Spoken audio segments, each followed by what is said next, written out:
ലോകത്തെ മുൾമുനയിൽ നിർത്തി 4 ദിവസം നീണ്ടുനിന്ന ഇന്ത്യ പാകിസ്ഥാൻ സംഘർഷം വെടിനിർത്തലിൽ കലാശിക്കുമ്പോൾ ലോകരാജ്യങ്ങൾക്ക് മുന്നിൽ തല ഉയർത്തി നിൽക്കുന്നത് ഇന്ത്യ എന്ന ലോകത്തെ ഏറ്റവും വലിയ ജനാധിപത്യ രാജ്യമാണ്.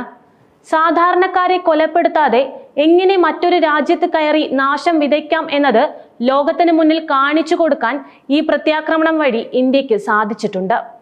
ഇസ്രായേലിന് പോലും ഇത്ര കൃത്യതയാർന്ന ആക്രമണം ഒരു രാജ്യത്തും നടത്താൻ കഴിഞ്ഞിട്ടില്ല. അമേരിക്കയും ചൈനയും നൽകിയ ലോകത്തെ മികച്ച പ്രതിരോധ സംവിധാനങ്ങൾ തകർത്താണ് പാകിസ്ഥാനിൽ ഇന്ത്യൻ ഡ്രോണുകളും മിസൈലുകളും ലക്ഷ്യം കണ്ടിരിക്കുന്നത്. ഇന്ത്യൻ സൈന്യത്തിന്റെ ആക്രമണത്തിൽ പാകിസ്ഥാന്റെ വ്യോമ താവളങ്ങളും റഡാർ സംവിധാനങ്ങളും ഉൾപ്പെടെ വ്യാപകമായി തകർന്നതായി അന്താരാഷ്ട്ര മാധ്യമങ്ങൾ മാത്രമല്ല, ഒടുവിൽ പാക് മാധ്യമങ്ങളും ചിത്രങ്ങൾ സഹിതം റിപ്പോർട്ട് ചെയ്തിരിക്കുകയാണ്. ഇത് അമേരിക്കയുടെയും ചൈനയുടെയും പ്രതിരോധ സംവിധാനങ്ങളെ ആശ്രയിക്കുന്ന രാജ്യങ്ങളെ പോലും ഞെട്ടിച്ചിട്ടുണ്ട്. ലോകത്തെ ആയുധ വിപണികളിൽ ഒരു പൊളിച്ചെഴുത്തിന് പ്രേരിപ്പിക്കുന്നതാണ് ഇന്ത്യയുടെ പ്രത്യാക്രമണം എന്നാണ് യുദ്ധവിദഗ്ധരും ചൂണ്ടിക്കാണിക്കുന്നത്. ലോകത്തിന് മുന്നിൽ ഇത് ആദ്യമായാണ് ഇന്ത്യയുടെ പ്രതിരോധ കരുത്ത് വെളിവാക്കപ്പെടുന്നത്. ഇത്രയും ശക്തമായ ഒരു മിസൈൽ പ്രതിരോധ സംവിധാനം ഇന്ത്യയിൽ ആക്റ്റീവ് ആണെന്നത് പാകിസ്ഥാനും ചൈനയും മാത്രമല്ല, അമേരിക്ക പോലും തിരിച്ചറിയുന്നത് ഇപ്പോഴാണ്. അതുപോലെ തന്നെ തങ്ങൾ പാകിസ്ഥാന് നൽകിയ പ്രതിരോധ സംവിധാനങ്ങൾക്ക് ഒന്നിനും ഇന്ത്യൻ ഡ്രോണുകളെയും മിസൈലുകളെയും തടുത്തു നിർത്താൻ കഴിയാതിരുന്നത് ആയുധ വിപണിയിൽ അമേരിക്കയ്ക്കും ചൈനയ്ക്കും വൻ പ്രഹരമാണ് നൽകിയിരിക്കുന്നത്. അതുപോലെ തന്നെ പാകിസ്ഥാന് തുർക്കി നൽകിയ ആധുനിക ഡ്രോണുകൾ ഇന്ത്യ തവിടുപൊടിയാക്കിയത് തുർക്കിയുടെ ഡ്രോൺ കച്ചവടത്തിനും തിരിച്ചടി തന്നെയാണ്. പാകിസ്ഥാൻ തദ്ദേശീയമായി നിർമ്മിച്ച മിസൈലുകൾക്ക് പുറമെ ചൈന നൽകിയ മിസൈലുകളും ഇന്ത്യൻ ആകാശത്ത് വെച്ചു തന്നെ തകർക്കപ്പെട്ടിട്ടുണ്ട്. ഇതിനു പുറമെ ചൈനയും അമേരിക്കയും നൽകിയ ആധുനിക യുദ്ധ വിമാനങ്ങളും തവിട് പൊടിയായി കഴിഞ്ഞു. ഇതൊന്നും തന്നെ ഒരു കാലത്തും പാകിസ്ഥാനും ചൈനയും മറക്കാൻ പോകുന്നില്ല. പാകിസ്ഥാൻ ഉപയോഗിക്കുന്ന യുദ്ധ വിമാനങ്ങളിൽ മിക്കതും അമേരിക്ക നൽകിയ A-16 ആയതിനാൽ ഇന്ത്യ പാക് സംഘർഷം എത്രയും പെട്ടെന്ന് അവസാനിപ്പിക്കേണ്ടത് അമേരിക്കയുടെയും ആവശ്യമായിരുന്നു.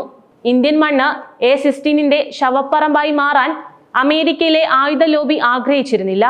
അമേരിക്കൻ ആയുധങ്ങൾക്ക് ആയുധ വിപണിയിൽ ഉണ്ടാകാൻ ഇടയുള്ള പ്രഹരം മുന്നിൽ കണ്ട അമേരിക്ക തന്നെയാണ് ഈ സംഘർഷം തുറന്ന യുദ്ധത്തിൽ കലാശിക്കാതിരുന്നതിൽ ഇപ്പോൾ ഏറ്റവും കൂടുതൽ ആശ്വസിക്കുന്നത്. മെയ് 10 പുലർച്ചെ ഇന്ത്യൻ വ്യോമസേനയുടെ വിമാനങ്ങൾ പാകിസ്ഥാൻ വ്യോമസേനയുടെ പ്രധാന താവളങ്ങൾ ലക്ഷ്യമിട്ട് ബ്രഹ്മോസ് A ക്രൂയിസ് മിസൈലുകളാണ് വിക്ഷേപിച്ചിരുന്നത്. റാവൽപിണ്ടിക്ക് സമീപമുള്ള ചക്ലാലയിലും പഞ്ചാബ് പ്രവിശ്യയിലെ സർഗോധയിലുമാണ് ആദ്യ ആക്രമണങ്ങൾ ഉണ്ടായത്. പാകിസ്ഥാൻ സൈന്യത്തിന് തന്ത്രപരമായ വ്യോമയാന ലോജിസ്റ്റിക്സ് മൂല്യമുള്ള 2 ഇൻസ്റ്റാളേഷനുകൾ ഉണ്ട്. ഓപ്പൺ സോഴ്സ് ഇന്റലിജൻസ് വഴി ഏജൻസികൾ നാശനഷ്ടങ്ങൾ വിലയിരുത്തിയതിനു ശേഷം അന്ന് വൈകുന്നേരമാണ് പാകിസ്ഥാൻ പാക് അധിനിവേശ കാശ്മീരിലെ കൂടുതൽ താവളങ്ങളായ ജേക്കബാദ്, ബോളാരി, സ്കാഡു എന്നിവിടങ്ങളിലെ ആക്രമണങ്ങളുടെ സ്ഥിരീകരണം നൽകിയിരിക്കുന്നത്. ഈ ആക്രമണങ്ങൾക്ക് തൊട്ടു പിന്നാലെ പാകിസ്ഥാൻ കടുത്ത ജാഗ്രത പാലിക്കുന്നതായി ഇന്ത്യൻ രഹസ്യാന്വേഷണ ഏജൻസികൾ കണ്ടെത്തിയിരുന്നു. ഇന്ത്യ അടുത്തടുത്തായി പാകിസ്ഥാന്റെ ആണവ കമാൻഡും നിയന്ത്രണ അടിസ്ഥാന സൗകര്യങ്ങളും ലക്ഷ്യമിട്ടേക്കാമെന്ന് കരുതിയ അവർ സ്ട്രാറ്റജിക് പ്ലാൻ ഡിവിഷനുമായി ബന്ധപ്പെട്ട ഓഫീസുകൾ ഉൾപ്പെടെ റാവൽപാണ്ഡയിലെ തന്ത്രപരമായ ഇൻസ്റ്റാളേഷനുകളിൽ സുരക്ഷാ പ്രോട്ടോകോളുകൾ വർദ്ധിപ്പിക്കുകയുണ്ടായി. എങ്കിലും അത് ഇന്ത്യൻ ആക്രമണത്തെ പ്രതിരോധിക്കാൻ പര്യാപ്തമായിരുന്നില്ല. അതായത് ഈ മേഖലയിലേക്ക് ഏത് നിമിഷവും ഇന്ത്യയുടെ ബ്രഹ്മോസ് മിസൈൽ പതിച്ചാൽ ആ നിമിഷം പാകിസ്ഥാൻ എന്ന രാജ്യം തന്നെ ഭൂപടത്തിൽ നിന്നും ഇല്ലാതാകുമായിരുന്നു. പാകിസ്ഥാൻ ഇന്ത്യക്ക് നേരെ ആണവായുധം പ്രയോഗിക്കാൻ തീരുമാനമെടുക്കുന്ന നിമിഷം ആ സമയം തന്നെ ഇന്ത്യ അത് തകർക്കുമെന്ന കാര്യം പാക് സൈനിക നേതൃത്വവും തിരിച്ചറിഞ്ഞിരുന്നു. ഈ സാഹചര്യത്തിലാണ് പാകിസ്ഥാൻ അടിയന്തര ഇടപെടൽ ആവശ്യപ്പെട്ട് അമേരിക്കയെ സമീപിച്ചിരുന്നത്. ഗവൺമെന്റ് വൃത്തങ്ങൾ പറയുന്നതനുസരിച്ച് സംഘർഷങ്ങൾ വർദ്ധിക്കുമെന്ന് മനസ്സിലാക്കിയ അമേരിക്കൻ ഉദ്യോഗസ്ഥർ ഇതിനകം തന്നെ ഇരുപക്ഷവുമായും ബന്ധപ്പെടുകയായിരുന്നു. പാകിസ്ഥാന്റെ ആണവ കമാൻഡും നിയന്ത്രണ അടിസ്ഥാന സൗകര്യങ്ങളും ഇന്ത്യ ടാർഗറ്റ് ചെയ്തിരുന്നുവെങ്കിൽ അത് ആ രാജ്യത്തിന് തന്നെ അവസാനമായിരിക്കും. വൈകിയെങ്കിലും ഇത് തിരിച്ചറിയാനുള്ള വിവേകം അമേരിക്കയ്ക്കുണ്ടായി. തുടർന്നാണ് അമേരിക്കയുടെ നിർദ്ദേശപ്രകാരം സൈനിക തലത്തിൽ നിന്നും വെടിനിർത്തൽ നിർദ്ദേശം പാകിസ്ഥാൻ ആദ്യമായി മുന്നോട്ട് വച്ചത്. പൊതുസമൂഹത്തിൽ നിഷ്പക്ഷ നിലപാട് സ്വീകരിച്ചുകൊണ്ട് ഔദ്യോഗിക സൈനിക ഹോട്ട്ലൈൻ ഉപയോഗിക്കുകയും കൂടുതൽ കാലതാമസമില്ലാതെ സംഘർഷം കുറയ്ക്കുകയും ചെയ്യുക എന്ന ഉറച്ച സന്ദേശമാണ് അമേരിക്ക പാകിസ്ഥാന് നൽകിയിരുന്നത്. ഇന്ത്യൻ സൈന്യവുമായി നേരിട്ട് ബന്ധം സ്ഥാപിക്കാനും കാലതാമസം ഒഴിവാക്കാനും പാകിസ്ഥാനോട് അമേരിക്ക ആവശ്യപ്പെടുകയുണ്ടായി.